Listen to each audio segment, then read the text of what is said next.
اگر خدا نخواستہ جنگ کی نوبت آ گئی اور باقاعدہ جنگ شروع ہو گئی یا اب تک جو کچھ ہوا ہے اس سلسلے میں ہمارے سارے بڑے ملک کے مفاد کے ساتھ ہیں، ملک کے ہت میں ہیں۔ ہم اس ملک میں رہتے ہیں، یہ ہمارا وطن ہے، وطن سے محبت ہمارے دین و ایمان کا تقاضا بھی ہے، اور ہماری ہمیشہ کی سوچ ملک کے مفاد میں رہی ہے۔ ہم صاف الفاظ میں کہہ دینا چاہتے ہیں کہ ہم اپنے وطن کے ساتھ ہیں، اپنے ملک کے ساتھ ہیں۔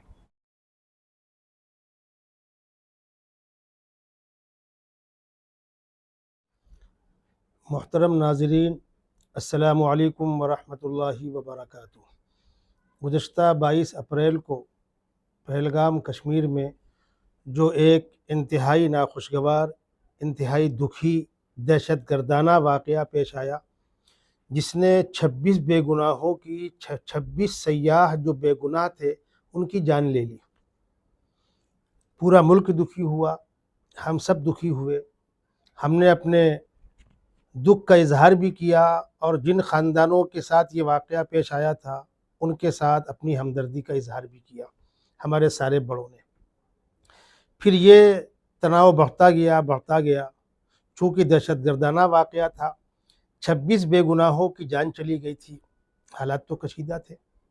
2 روز سے دونوں ملکوں کا آپس میں تناؤ ٹکراؤ کی شکل میں بدل چکا ہے۔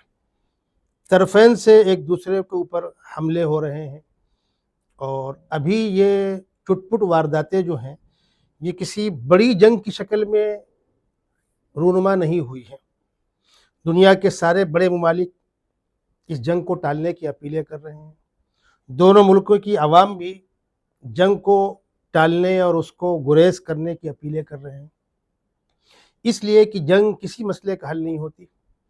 دونوں ملک ایٹمی پاور رکھتے ہیں، ایٹمی طاقت رکھتے ہیں، دونوں پڑوسی ملک ہیں۔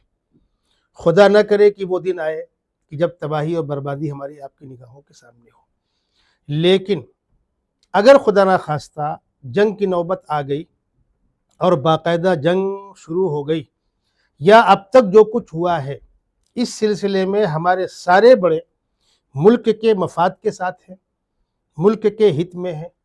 ہم اس ملک میں رہتے ہیں، یہ ہمارا وطن ہے، وطن سے محبت ہمارے دین و ایمان کا تقاضا بھی ہے، اور ہماری ہمیشہ کی سوچ ملک کے مفاد میں رہی ہے۔ ہم صاف الفاظ میں کہہ دینا چاہتے ہیں کہ ہم اپنے وطن کے ساتھ ہیں، اپنے ملک کے ساتھ ہیں۔ چند گھنٹے پہلے یہ اطلاع موصول ہوئی کہ بھیونڈی کے 2 نوجوانوں کی اس لیے گرفتاری عمل میں آئی کہ انہوں نے ملک کے مخالف بعض پوسٹوں کو شیئر کیا تھا۔ میں ان بچوں سے، ان کے گھر والوں سے اپیل کرتا ہوں کہ اس قسم کی نادانی ہرگز نہ کریں، نہ آپ کے لیے فائدہ مند ہے، نہ ملک کے لیے فائدہ مند ہے۔ اور کسی بھی پوسٹ کو فارورڈ کرنے سے پہلے اس کو ٹھوک بجا کر یہ دیکھ لیں کہ آپ اس کی ذمہ داری قبول کرنے کی پوزیشن میں ہیں، اس لیے کہ یہ قانون رول بن چکا ہے کہ آپ جس چیز کو فارورڈ کر رہے ہیں اس کی ذمہ داری آپ کو قبول کرنی ہوگی۔ آج کی رات، آئندہ کل جمعہ کا دن ہے، مجھے ایسا لگا کہ اگر یہ سلسلہ نادانیوں کا نہیں رکا تو بہت سے بچے اس کی زد میں آ سکتے ہیں، ان کو سمجھایا جائے۔ کل آئندہ جمعہ کی نماز میں ہمارے جو علماء ائمہ خطاب کرنے جا رہے ہیں، میں ان سے درخواست کروں گا کہ کسی اور موضوع پر گفتگو کریں، بقرعید کے موقوف موضوع پر، قربانی کے موضوع پر، وقف کے موضوع پر، بہت سے موضوعات ہیں۔ اس موضوع سے گریز کریں، اور اگر اس موضوع پر گفتگو کرنی بھی ہے تو صاف الفاظ میں یہ اعلان کریں، اپنی عوام کو یہ پیغام دیں کہ ہم اپنے ملک کے ساتھ ہیں۔ اللہ تعالیٰ سے دعا ہے کہ ہمارے ملک کی سلامتی برقرار رکھے، دنیا کے اندر امن و امان برقرار رکھے۔ میں آپ کا دوست مفتی محمد حذیفہ قاسمی، ناظم تنظیم جمعیت علماء مہاراشٹر۔